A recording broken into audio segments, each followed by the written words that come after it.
is labor. Yes, we are celebrating Labor Day today, and while this isn't exactly a church holiday, in reality, much of our scripture talks about work and workers among us, and we ourselves who work.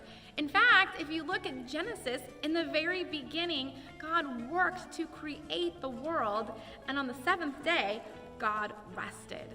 So Labor Day is a day about rest. I thought I would start by reading you a story, and so I hope you'll take a look at this story and get a little bit of history about Labor Day in our country.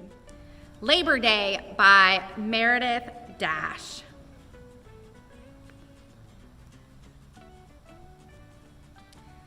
Labor Day honors American workers. Workers make our nation strong. Can you see all those different workers? Firefighters and bakers and workmen, and I think even a cowgirl. People worked very long days in the 1800s. Even children worked. It was a hard life. Can you imagine children working in factories? The first U.S. Labor Day celebration was in 1882. It was in New York City.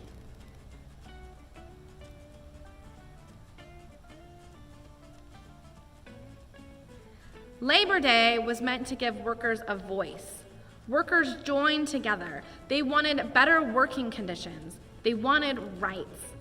So they organized together and they demanded their rights. That's why collective bargaining is so important. New York City celebrated year after year. Workers marched in parades. Working conditions were getting better. All those people out there marching in the rain. Oregon made Labor Day a holiday in 1887. It was the first state to do so.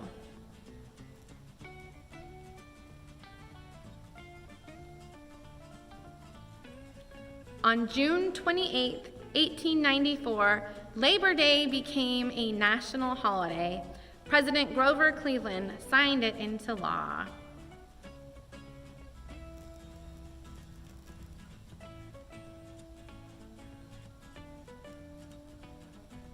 Today is Labor Day. We celebrate Labor Day on the first Monday in September, and workers enjoy a day off from work. Workers can do all sorts of things during that day, and lots of us celebrate with our families by having picnics in the park or barbecues. Many countries observe a similar holiday. It is sometimes called Workers' Day, and it occurs on May 1st. I love that day.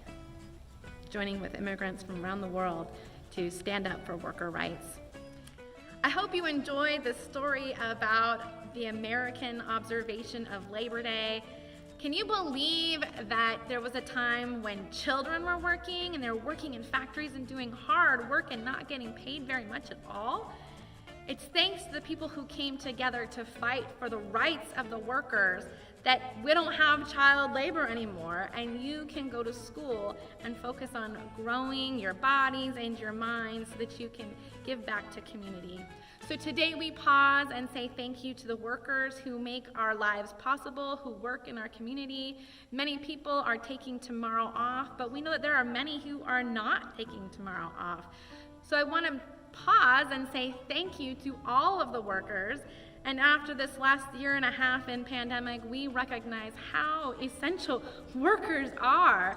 And in this last year and a half, we thank all of the doctors and the nurses, but we also recognize that it's the people who are cleaning the hospital rooms that really made a difference. It's the people who are at the grocery stores who ensured we could have food.